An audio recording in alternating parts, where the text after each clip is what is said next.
Hi guys, it's Kelly here and I'm back with another video for Honeybee Stamps. Today we are going to be doing a technique I haven't done in a really long time, which is like watercolor bleaching or distress ink bleaching. We are using the Sending Christmas Joy set from Honeybee. I think I only used this set in one video, so I really needed to come back and kind of revisit it. And I know dyes are the thing right now, and I have grown an appreciation for dyes, but there are some techniques that you can only do with stamps, and I still love stamps. I still love them. So anywho, I am working on watercolor paper, and I treated it with an anti-static tool. I'm gonna stamp the already created floral arrangement onto kind of like the bottom right and top left corners. They are going to extend out a little bit, but basically I want to stamp them so that I can have a design in the middle and also a design on the edges without really having to do too much extra work. So I stamped them in our, what is it? White pigment ink? Be Creative. That's what I was trying to think of. Be Creative white pigment ink. And then I went ahead and heat embossed them with a white detail embossing powder.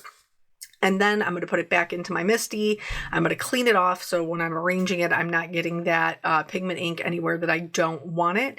And then I'm going to lay it back down and figure out a good arrangement for what I have going on here. Like I said, I filled up the bottom left and the top right so that they're kind of catty corner from each other, but I tried to keep them pretty close in the center so that I would still have a design there. I cannot even remember the last time that I did this technique, but I was playing around it live with some distress ink, watercoloring and stuff, and I was like, man, I really have not revisited that technique in quite some time. And sometimes it's kind of fun to venture out and do some Christmas cards that are a little less traditional. And so I thought that these would kind of be like a bright, fun Christmas card that was maybe a little bit unexpected. So I chose to do red, yellow, and teal. Like a blue-green versus blue, but they're like primary colors, so they're going to work really nicely together. I picked the yellow, the mustard seed is really strong. So I picked two of the reds, which is Abandoned Coral and Candied Apple. And then I picked two of the teals, Peacock Feathers and Uncharted Mariner, just so that way I knew when I was bringing them together, those lighter colors would maybe blend a little nicer.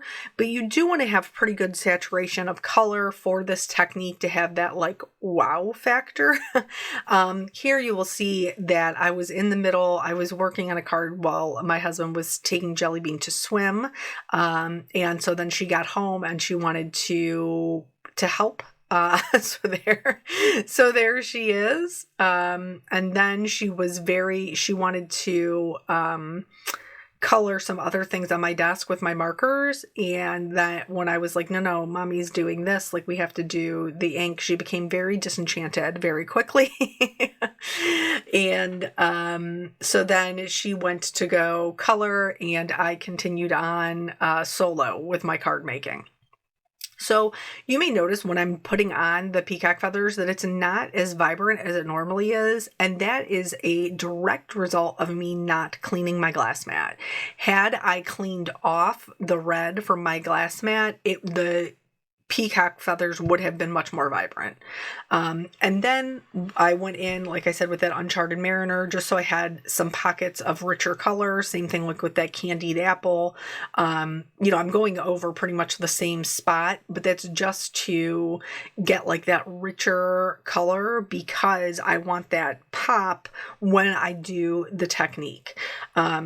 So again, choosing these colors, I knew that they would work pretty nicely together. Instead of using a green, using a blue-green is going to work well with the red and with the yellow. And obviously red and yellow work nicely together as well.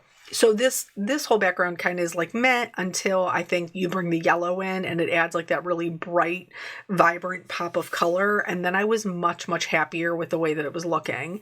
My my husband was standing at the door while Jelly Bean was sitting on my lap, and he was like, "Is this a tropical Christmas card? Like, why does it look that way?" And I was like, "It's a bright, fun Christmas kind of card."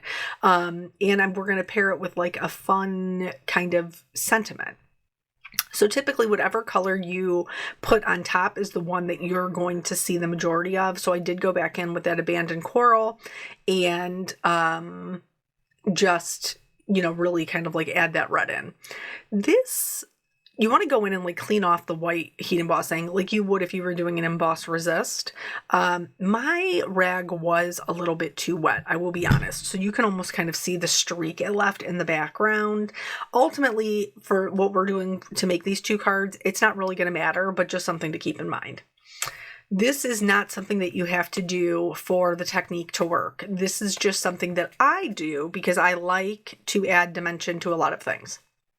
So here I have picked the cool grays, and I'm going to be honest with you, the warm grays probably would have been more beneficial in this one, but I just default to the cool grays. And right next to the heat embossing, I like to add my shadows down and to the left. And this is what we call a cast shadow. So I'm working as if my light source is in the top right-hand corner, adding the shadows down to the bottom left. And this is just going to help lift this up. So I'm starting right up against it with my darkest color, which is a C5. And then from there, I'm going to blend out that C5 with a C3 and then a C1. Like I said, because I have warmer colors, the reds and the yellows, it probably would have been more beneficial for me to use a warm gray. You can see how nice the cool blends out when it comes to that blue-green though. Ultimately, I'm not super sad about it. I just think it makes it look a little bit more gray than it needs to. But you can see here how much lift that is giving us off of our stamped images. Now, here's the technique. So you're going to need some clean water, a detailed paintbrush, and a paper towel. You're going to go in, you're going to add clean water. The reason that this works so well with the embossing is because it creates little wells for the water to stay in. And then, so you're going to add your water, you're going to let it sit for a second, and then you're going to blot it up with a clean portion of the paper towel. You don't want to keep using the same dirty portion or you risk redepositing it. And then you can see it bleaches out that color and leaves kind of like a pastel of that color behind. So where we have the red in the background, it's leaving more of like a corally color. What is that called? More of a, what is it? Saltwater taffy. Like that's what it kind of looks like when it bleaches out. But this is now, we're speeding this up so you can see the whole thing. You don't have to be worried about like mixing the colors. You can do the whole flower or the whole area that you want. And lift it up all at one time. You don't have to worry about that. So you can see how it's like bleaching that out. And then we're going to go back in to add some more definition. Transversely, you could do the opposite of this. So you could do like a lot of really heavy inking and then bleach out your background. And that would be a totally different look. But because it's the distress inks and they have those properties of, staying wet a little bit longer and working well with water, you can lift them pretty cleanly. And so this is a great way to move those pigments around. There's a couple of other techniques that you can see utilized here that you can stop like midway. But for this one in particular, in order for it to have that bleached out look, you do want to fill in that whole area and then pick it up. That lightness is again working with the shadow that we put down to really lift those images up and give us a ton of dimension on what is a completely flat cardstock panel. Also, just to remember, I am working on watercolor paper, and that is super important because regular cardstock cannot take this type of water. It won't work the same way. It'll absorb it instead of resist the water. So you don't want to be doing that on regular cardstock. But it is super fast, and you can decide how much you want to lift. Like you can see some of them, I went back in and added more water to like a second time to get more lift. But if you want them to have a little bit more pigment, then you can decide how much or how little you want to lift up based on where you put the water. There's a lot of different ways that you can play around with this, but the easy, which is what I'm doing, the easy way is to just fill in the whole thing and then blot it all up together. So now there's nothing wrong with this background, and you could absolutely turn this into a card, but because I do like to add that dimension, I am going to go in and do a little bit more with it. So here I am using those same gray markers, and I am, because we have all these colors that are intermixed, right? We did a lot of ink blending. I'm going to use these same gray colors to add dimension to my flowers. Just the same way that I would if I was coloring the flower white. So I'm using the grays to add the shadows, and that's pretty much all I'm using it for. So the darkest color will go into the darkest little crevices. We're going to have shadows any point where two items meet or where one object lays on top of the other. And then once I have that, and you can see I'm not adding a lot of C5, very little C5, going over that with the C3 and then again with the C1. Something to note, you can color your embossing, like the heat embossing that you have down there, you can color it. So you don't want to like scrub over top of it to damage the embossing or damage your nibs at all. If you are using, like, say you're using a darker color and you go over top of it, you can go in with a colorless blender and just swipe over top of it, wipe that on a scrap piece of paper, and then swipe over it again, but you don't want to scrub. So I chose to use the cool grays because I have all this ink blending, but you're going to see at the end I do bring in some other colors. Again, this is another opportunity to mix this up because you could go in there and fully color it with alcohol markers. You could go in there, like skip the bleaching technique and just color it with alcohol markers and get a totally different look. So there's lots of things that you can do here depending upon the look that you're going for.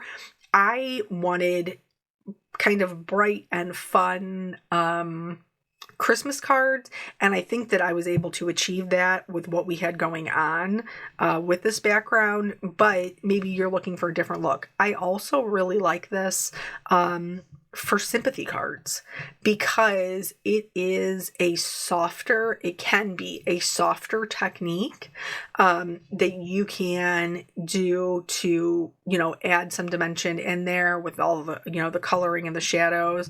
But you can do them like a soft teal color or a soft blue and, make them more monochromatic and create a really pretty sympathy card.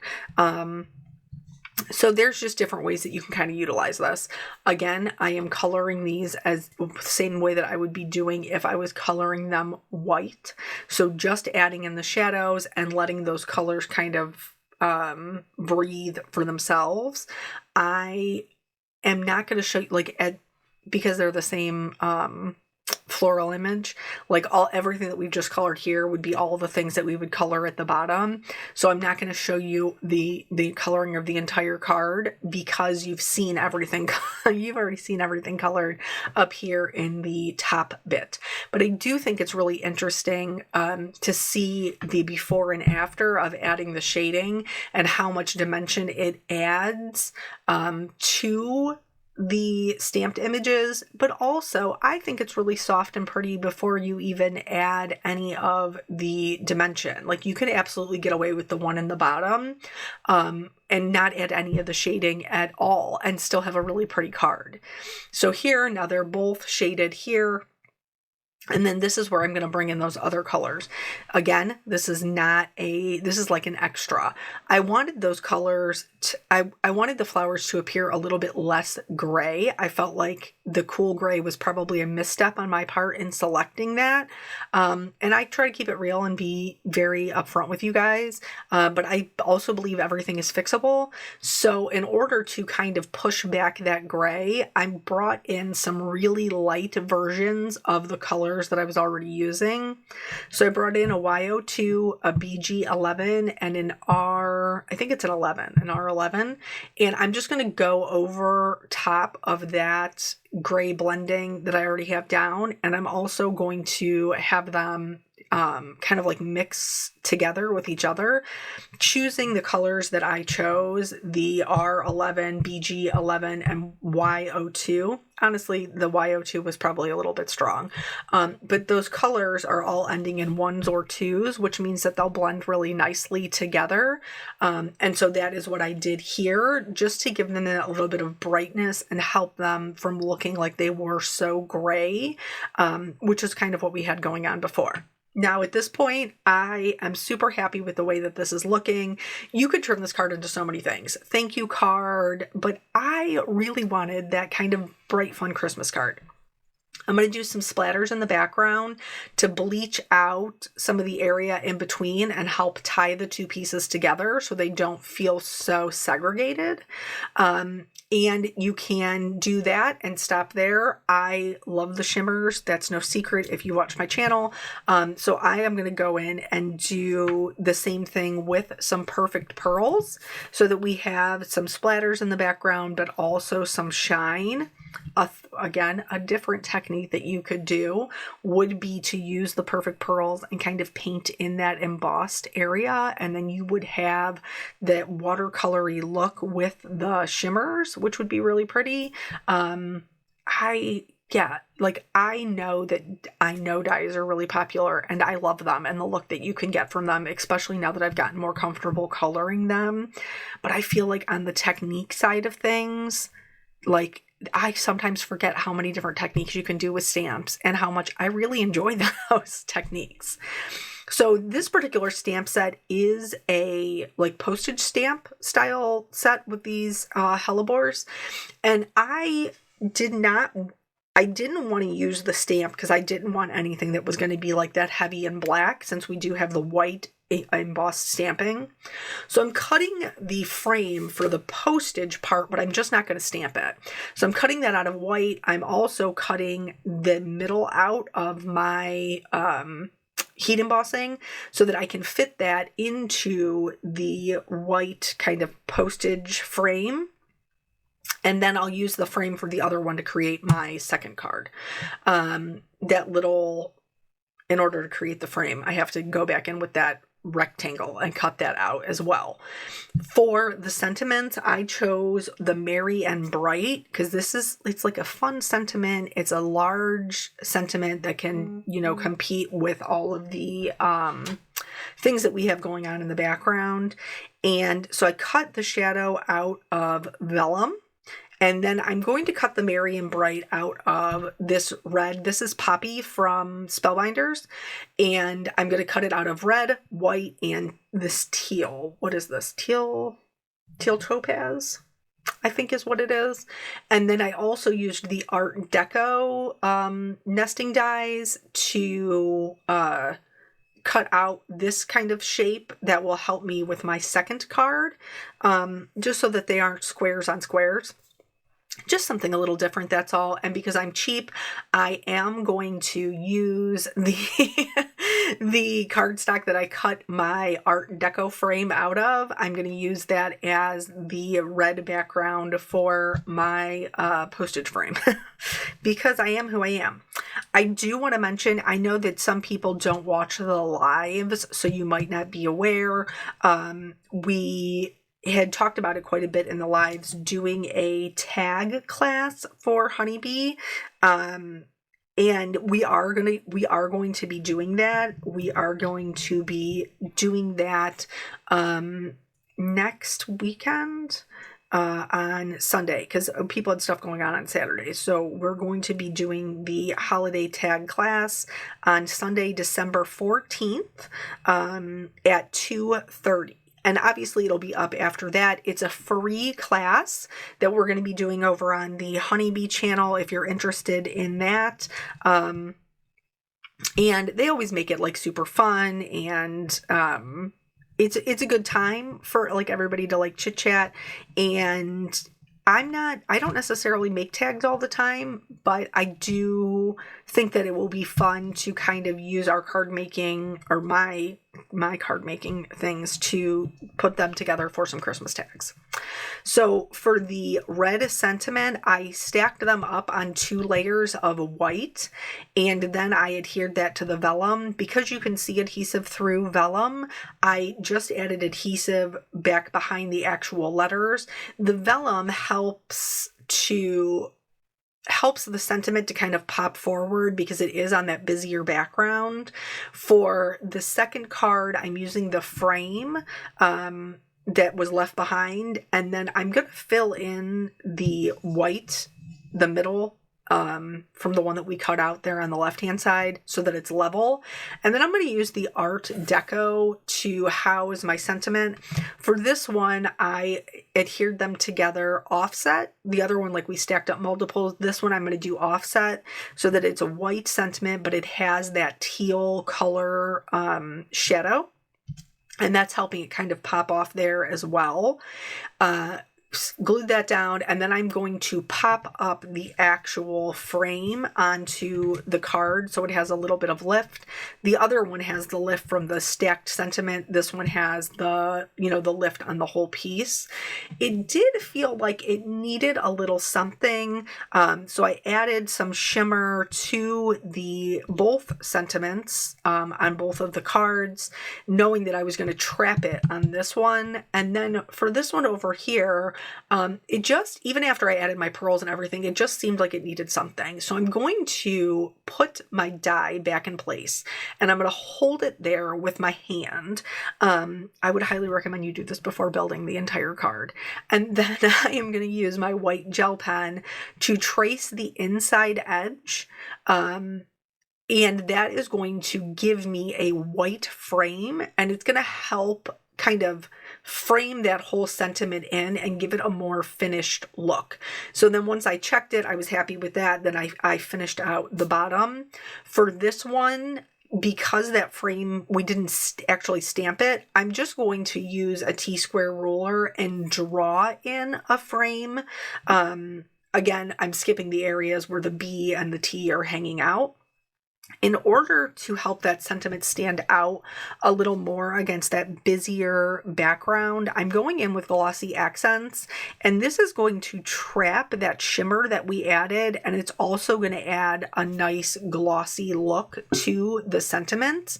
So again, it's going to help it stand out. I think these are super fun. I was thrilled with the way that they came out. I thought that they were, kind of just bright and something different. I'd love to hear your guys' take on how you think that they came out. Thank you so much for joining me. I always appreciate your time, and I will catch you on the next video. Bye.